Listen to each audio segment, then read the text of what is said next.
Salut à tous, j'espère que vous allez bien. Michael Ben Simon, le Golden Boy. Nouvel épisode du podcast Le Golden Talk. On n'oublie pas, ici la parole est d'or, d'où le Golden Talk.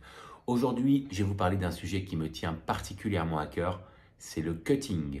Alors le cutting, c'est quelque chose de très difficile que les combattants, même les haltérophiles, mais surtout les combattants utilisent pour pouvoir être au poids le jour de la pesée, mais c'est pas la seule raison. C'est aussi pour pouvoir reprendre vite du poids pour le combat qui se déroule le lendemain. Parce que si vous avez la pesée le jour même, un cutting serait vraiment compliqué et vous mettrait vraiment en difficulté pour votre combat. Donc le cutting n'est déjà à réaliser que lorsque le combat a lieu le lendemain. Comment faire un cutting? Moi, je vous avoue que c'est la partie du combat que je déteste le plus. Une fois que le cutting est passé, pour moi, le combat n'est qu'un plaisir. Même s'il y a le stress avant d'entrer dans la cage ou sur le ring, c'est quand même le moment le plus difficile parce qu'il dure sur plusieurs jours. Alors déjà, pour vous expliquer un petit peu le cutting, on ne fait pas un cutting si on n'a pas fait un régime avant. Donc, si vous avez la date de votre combat au moins 3 semaines avant, c'est l'idéal. Parce que moi, vous pouvez commencer à faire un régime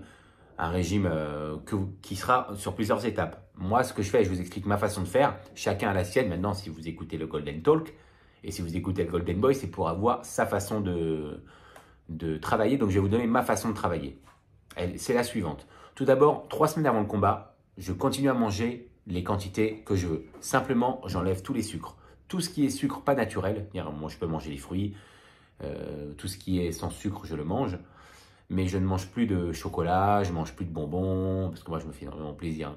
Mais je continue à manger, 3 semaines avant le combat, je continue. Si je vais aller au kebab, je vais au kebab. Voilà. Si je vais aller au restaurant avec ma femme et mes enfants, je vais au restaurant, c'est pas un problème. Juste, j'enlève les sucres raffinés. Je mangerai plus de chocolat, je mangerai plus de gâteaux. C'est un peu chiant, mais voilà, on commence comme ça le régime. Et ça, j'ai fait ça pendant une semaine.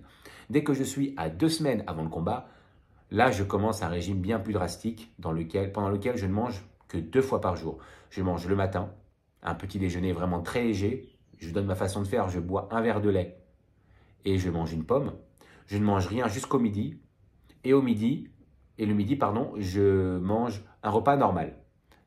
Je mange du poulet, de la viande, du poisson, avec des pâtes, du riz, du blé, du quinoa, voilà. Mais je l'enlève les légumes. Je ne mangerai pas de frites, je suis à 2 semaines avant le combat, là les frites c'est terminé, pas de kebab.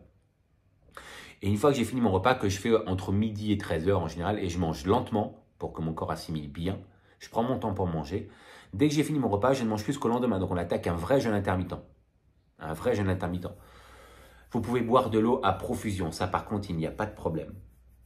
Vous faites ça pendant une semaine. Vous avez déjà enlevé les sucres la première semaine. La deuxième semaine, vous faites un jeûne intermittent. Vous ne faites que 2 repas par jour.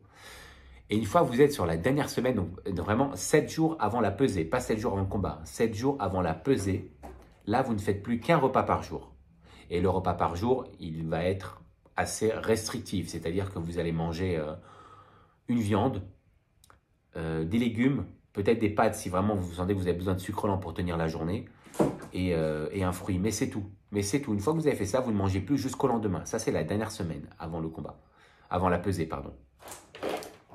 Vous buvez, par contre, vous buvez énormément. Ça, il n'y a pas de problème. Mais par contre, un repas par jour. Et 5 jours avant la pesée, moi je vous donne un conseil, 5 jours avant la pesée, le cutting commence vraiment. Le cutting, c'est la perte d'eau. Le cutting, je le commence en faisant des bains chauds. J'en fais 5 jours avant le combat, j'en fais 2 par jour. Une demi-heure de bain chaud, une demi-heure, je sors du bain, une demi-heure, je refais un bain chaud et c'est terminé. Pendant le bain, on est à 100% d'humidité, donc on peut boire un petit peu d'eau parce que vraiment on sent que c'est compliqué. Un conseil, vous mettez un casque ou des écouteurs, vous mettez un film sur votre téléphone et vous êtes bien. Franchement, ça passe super vite. Par contre, dès le lendemain, donc il vous reste 4 jours avant le combat, là par contre, j'attaque à 4 bains par jour. Idéalement, si je suis à la maison, si vous êtes à la maison, vous faites une demi-heure un bain, une demi-heure sans bain, une demi-heure un bain. Voilà, vous espacez, vous faites 30 minutes de bain, 30 minutes de repos pour le corps. Et vous buvez, mais vous commencez à vraiment réduire les quantités d'eau parce que là, votre corps, vous devez le vider. Une fois que vous êtes là, on est à 3 jours avant le combat, on est d'accord. Les 3 derniers jours avant le combat, là, ça devient très difficile parce que ce qu'il faut faire avant de prendre les bains, c'est faire des entraînements avec Kawaii sur la peau, directement, pas, ça sert à rien de mettre un cuissard ou un t-shirt en dessous. Le kawaii, c'est sur la peau et par-dessus, vous mettez un ensemble de survêtements, histoire que vraiment votre corps soit en sudation. Et vous faites du shadow. Vous faites 2 minutes de travail, 30 secondes de repos. Vous faites ça pendant 15 minutes. Vous allez morfler. Vous ne buvez pas une goutte d'eau pendant cet entraînement-là.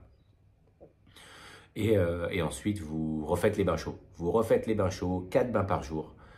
Vous allez voir, c'est la misère. Et malgré ça, il y en a qui n'y arrivent pas parce qu'ils ont retardé un peu leur régime. Et dans ce cas-là, vous prenez votre kawaii, vous allez au sauna et vous faites des séances de 30 minutes avec le kawaii haut et bas. Kawaii, une veste de kawaii et un pantalon de kawaii. Vous faites 30 minutes, vous sortez 15 minutes, vous faites 30 minutes, vous sortez 15 minutes. Vous faites ça 3 fois sur les 2 derniers jours et vous serez au poids. Mais comprenez une chose les gars, il ne faut pas faire ça tout seul. Idéalement, si vous faites les bains chauds ça va encore, vous avez une bouteille d'eau à côté de votre baignoire, vous pouvez boire, vous pouvez vous détendre, regarder un film, voilà, vous n'allez pas forcément tomber dans les pommes. Par contre, d'expérience, heureusement que quand j'ai fait mes saunas avec le kawaii, j'avais mes entraîneurs avec moi, parce que moi j'ai des entraîneurs magiques, j'ai un entraîneur magique et des hommes de coin magiques qui étaient dans le sauna avec moi. Ça, vous verrez ça nulle part.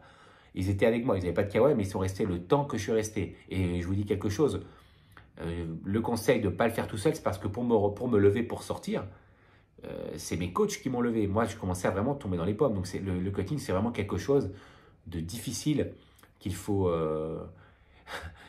absolument pas faire tout seul. Et surtout, si je peux vous donner un conseil, là, si vous n'avez pas de combat de prévu, testez votre cutting. C'est-à-dire, commencez à descendre, regardez ce qui vous convient. Parce qu'il y a des personnes à qui ça convient, à qui le kawaii va mieux convenir que le bain chaud. Des personnes à qui le bain chaud vont mieux convenir que le sauna et inversement. Donc voilà, moi je vous conseille de tester un petit peu toutes les techniques. Vous pesez avant, le matin, vous pesez le soir. Une fois que vous avez fait tout ça, vous voyez la différence. Moi je vous avoue que ça m'arrivait de perdre 3 kilos dans la même journée. Ça m'arrivait d'être à 82 par exemple le matin et d'être à 79 le soir avant de me coucher. Je peux vous dire que c'est quand même pas anodin pour le corps. Donc vraiment faites-le si vous êtes déjà vraiment en bonne santé. Vous avez fait un check-up médical avant. Et vraiment, faites-le de manière contrôlée et supervisée, au moins par votre entraîneur. Et si vous avez un bon médecin qui s'y connaît, demandez-lui des conseils. Mais aussi, n'hésitez pas, si vous avez besoin de conseils pour le cutting, vraiment, contactez-moi. Moi, je peux vous donner des petites billes personnalisées. Si vous me dites, voilà, moi j'ai ça comme problème, qu'est-ce que je peux faire? Mais n'hésitez pas à me poser des questions. En tout cas, j'espère que ce podcast vous a plu. Il y a plusieurs personnes qui m'ont demandé de faire un podcast sur le cutting. C'est pour ça que je l'ai fait aujourd'hui. J'espère que ça vous a plu. N'hésitez pas à vous abonner. N'hésitez pas à partager. Ce podcast est disponible sur toutes les plateformes d'écoute. Donc, je vous y attends avec impatience. Et je vous souhaite à tous une bonne fin de journée. Et je vous dis à très bientôt pour de nouveaux podcasts du Golden Boy. Bonne fin de journée.